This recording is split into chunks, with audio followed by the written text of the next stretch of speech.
नए नए audio video देखने व सुनने के लिए हमारे चैनल को सब्सक्राइब करें और बेल आइकन को दबाना ना भूलें ताकि ऑल नोटिफिकेशन आप तक पहुंचे। बिल्कुल। अभी आप सुन रहे हैं रमा म्यूजिक की शानदार प्रस्तुति।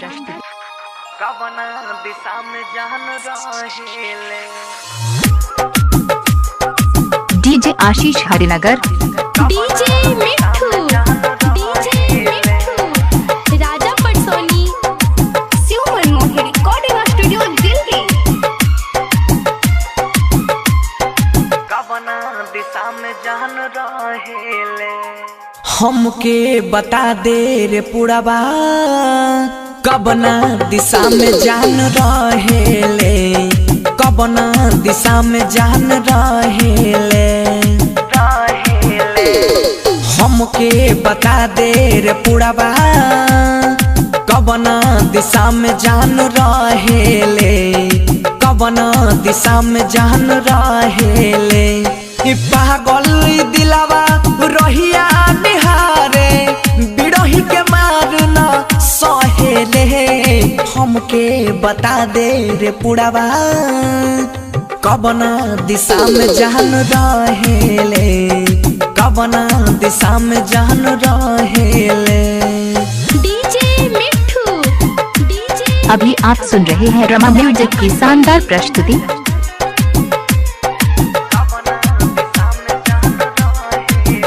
डीजे आशीष हरिनगर,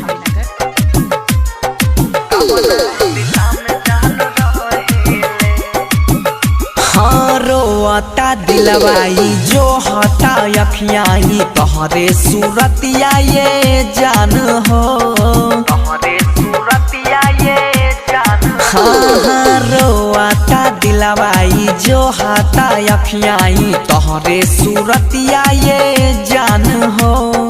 निक नहीं लागे ओकरा बिना कुछ हूँ, अख से आंसू बहेले।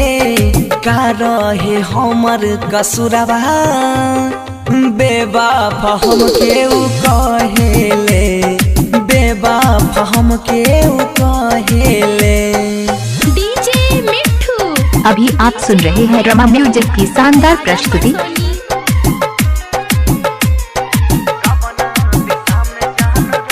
डीजे आशीष हरिनगर,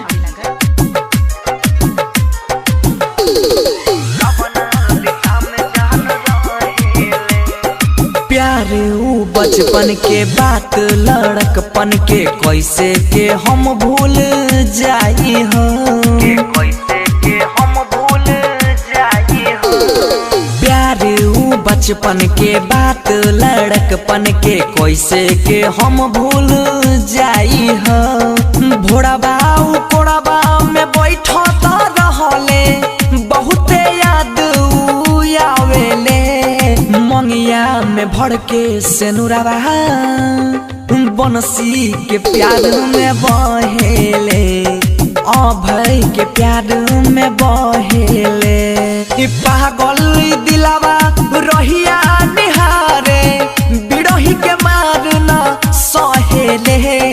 हमके बता दे रे पुरबा, कवना दिशा में जान रहेले, कवना दिशा में जान रहेले।